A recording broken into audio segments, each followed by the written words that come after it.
innaka la'ala khuluqin azim, dan sesungguhnya engkau berada di atas akhlak yang mulia. Nabi SAW memiliki akhlak yang begitu luar biasa. Cukuplah pujian dan rekomendasi dari Allah Subhanahu wa taala menjelaskan masalah ini. Oleh karena itu, berbicara masalah akhlak bukan hanya berbicara sekedar sunnah Nabi SAW secara satu demi satu atau secara parsial. Namun berbicara tentang masalah akhlak adalah kita berbicara tentang prinsip Ahlus Sunnah wal Jamaah. Oleh karena itu banyak para ulama ketika berbicara tentang prinsip-prinsip sunnah, pokok-pokok ajaran Ahlus Sunnah wal Jamaah, pokok-pokok ajaran salafiyah, bukan hanya akidah asma wa sifat yang mereka bicarakan, bukan hanya masalah tawasul yang mereka tekankan, di antara yang mereka singgung adalah masalah akhlak. Dan ini dengan jelas kita baca dalam buku-buku para ulama. Di antaranya misalnya apa yang dikatakan oleh Syekhul Islam Ibnu Taimiyah dalam kitabnya Aqidah Wasithiyah. Sudah mengkaji buku itu hadirin? Saya kan sudah. Al-Aqidah Wasithiyah adalah buku yang berbicara tentang tauhid asma wa sifat. Lalu di akhir buku tersebut Syekhul Islam menyinggung prinsip-prinsip sunnah, prinsip-prinsip metode salafiyah, orang-orang yang kembali kepada pemahaman Rasulullah dan para sahabat. Dan yang menariknya, di antara poin dan prinsip yang Syekhul Islam Ibnu Taimiyah sampaikan adalah masalah akhlak. Kata beliau bahwa Ahlus Sunnah adalah orang-orang wa yad'una ila makarimil akhlak wa mahasinil a'mal wa ya'taqiduna ma'na qawlihi sallallahu alaihi wasallam akmalul mu'minina imana ahsanuhum khuluqa. Ahlus Sunnah wal Jamaah. Jadi kalau kita ngaku Ahlus Sunnah wal Jamaah, lihat apa yang dikatakan oleh beliau. Ahlus Sunnah wal Jamaah adalah orang-orang yang berdakwah, yang menyeru kepada akhlak yang mulia. Jadi di samping mengkaji akidah yang benar, karena ini prinsip, ini pokok, di samping membenarkan cara sholat kita, cara zikir kita, cara salawat kita, cara puasa kita, mereka pun juga membicarakan dan mendakwakan akhlak yang mulia. Makanya digabung oleh Syekhul Islam dalam kalimat ini. Mereka adalah orang yang menyeru kepada akhlak yang mulia dan amalan-amalan yang baik, amalan-amalan yang benar, yang ikhlas kepada Allah dan sesuai dengan tuntunan dan ittiba kepada Rasulullah sallallahu alaihi wasallam. Wa ya'taqiduna ma'na qaulihi sallallahu alaihi wasallam, dan mereka adalah orang-orang yang yakin dengan sabda Rasulullah sallallahu alaihi wasallam, orang mukmin yang paling sempurna imannya adalah orang yang paling baik akhlaknya. Jadi jangan mengaku Ahlus Sunnah wal Jamaah kalau kita tidak pernah belajar akhlak.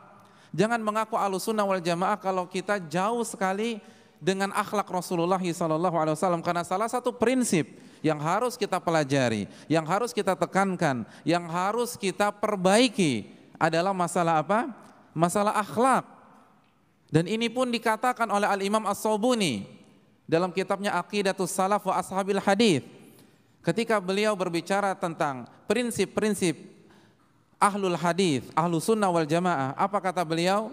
Beliau mengatakan wa yatawassawna biqiyamil laili lis-salati ba'dal manam. Ahlus Sunnah wal Jamaah, Ahlul Hadith adalah orang-orang yang senantiasa saling menasihati di antara sesama mereka agar bangun di waktu malam mengerjakan qiyamul lail. Ini masalah apa? Masalah ibadah. Lalu yang kedua, wabisilatil arham, dan mereka pun saling memberikan nasihat untuk menyambung tali silaturahim. Ini masalah apa hadirin? Masalah ibadah atau masalah akhlak? Masalah akhlak. Wa ifsya'is salam, dan menyebarkan salam. Masalah apa? Masalah akhlak. Wa it'amit ta'am, dan memberikan makan, mentraktir makan, menyuguhkan makanan kepada tamu. Ini Ahlus Sunnah wal Jamaah. Wa rahmah 'alal fuqara'i wal masakin wal aitam, dan menyayangi orang-orang miskin, orang-orang fakir dan anak-anak yatim. Wala ihtimami bi umuril muslimin, dan mereka peka dan perhatian dengan perkara-perkara yang sedang terjadi di tengah-tengah umat Islam. Jadi inilah karakter Ahlus Sunnah. Jadi kalau ngaku Ahlus Sunnah, coba cek Apakah kita selama ini sudah menyebarkan salam ketika kita bertemu dengan tetangga kita bertemu dengan tukang sayur, kita bertemu dengan orang-orang yang sedang duduk-duduk, sudah menyebarkan salam atau belum? Atau kita hanya mengucapkan salam kepada orang-orang yang sudah ngaji saja? Ini harus kita ingat, ini Ahlussunnah wal Jamaah. Ini yang dikatakan oleh Imam As-Sabuni. Ketika kita mengaku Ahlussunnah wal Jamaah, sudahkah kita menyambung tali silaturahim? Sudahkah kita berbakti kepada orang tua? Sudahkah kita membantu kakak kita atau adik kita? Sudahkah kita berbuat baik dengan paman dan bibi kita? Silaturahim. Ini hal yang ditekankan oleh Ahlussunnah wal Jamaah. Wa it'amit ta'am. Suka menyuguhkan makanan atau tidak? Suka memberikan makanan kepada orang atau tidak? Ini Ahlussunnah wal Jamaah. Dan orang-orang yang menyayangi fakir miskin, anak yatim, dan perhatian dengan urusan umat Islam. Ini Ahlussunnah wal Jamaah. Dan ini dikaji dalam buku-buku akidah. Ini bukan buku akhlak. Kita tahu bersama Aqidatus Salaf wa Ashabil Hadis bukan buku akhlak. Ketika para ulama menjelaskan prinsip-prinsip sunnah, karakteristik yang tidak bisa dipisahkan dengan Ahlussunnah wal Jamaah, mereka menjelaskan perkara akhlak. Oleh karena itu hadirin yang dirahmati oleh Allah Subhanahu wa taala, ketika kita mengaku mengikuti Rasulullah sallallahu alaihi wasallam, mengikuti para sahabat, maka kita pun harus mengikuti akhlak beliau sebagaimana kita berusaha mengikuti akidah beliau dan ibadah-ibadah beliau. Oleh karena itu kita kan mengaku mengikuti para sahabat. Apa sifat para sahabat yang termaktub di dalam Al-Quran? Apa sifat para sahabat yang dipuji langsung oleh Allah Subhanahu wa taala? Di antaranya adalah dalam surat Al-Fatah ayat terakhir ketika Allah berfirman, Muhammadur Rasulullah. Muhammad adalah utusan Allah. Walladzina ma'ahum asyidda'u 'alal kuffar ruhama'u bainahum. Muhammad utusan Allah dan orang-orang yang berada di sisi beliau, siapa mereka? Sahabat. Apa sifat mereka? Asyidda'u 'alal kuffar, tegas dengan orang kafir dan sangat menyayangi umat Islam, saling menyayangi di antara mereka. Menyayangi orang-orang yang beriman. Ruhama'u bainahum. Sudahkah kita memiliki sifat rahmat dengan saudara kita? Sudahkah kita menyayangi teman sepengajian kita? Sudahkah kita menyayangi ustadz-ustadz kita? Sudahkah kita menyayangi tetangga kita? Sudahkah kita menyayangi keluarga kita? Katanya mengikuti para sahabat. Ini sahabat. Ini karakter dan sifat para sahabat. Sayang dengan orang-orang yang beriman. Masalah apa ini? Masalah akhlak. Oleh karena itu hadirin yang dirahmati oleh Allah, ketika kita masuk ke dalam manhaj ini, masuk ke dalam agama yang murni ini, kita harus mengambil keseluruhan. Allah berfirman dalam surat Al-Baqarah ayat 208, Ya ayyuhalladzina amanu udkhulu fis-silmi kafah. Wahai orang-orang yang beriman, masuklah ke dalam agama Allah, agama Islam ini secara kafah, secara totalitas, keseluruhan. Bukan hanya masalah akidah, walaupun akidah masalah pokok dan tidak perlu diperdebatkan lagi masalah ini. Bukan hanya dalam masalah ibadah, namun setelah akidah, setelah ibadah, jangan lupakan masalah akhlak. Jadi Ahlussunnah harus dikenal oleh musuh-musuhnya orang yang punya akhlak.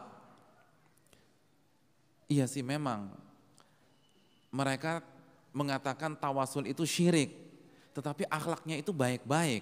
Harusnya komentar musuh kita tuh seperti itu. Tapi kalau sama saya senyum, kalau ada orang susah dibantu sama mereka. Jadi itu harusnya opini yang ada ketika masyarakat membicarakan Ahlussunnah wal Jamaah. Karena Ahlussunnah wal Jamaah adalah orang-orang yang menjunjung tinggi akhlak yang mulia. Makanya hadirin yang dirahmati oleh Allah Subhanahu wa taala, kita tahu bersama orang kafir Quraisy itu tidak bisa menyentuh Nabi dari sisi akhlak. Tidak bisa mengkritik Nabi dalam masalah akhlak.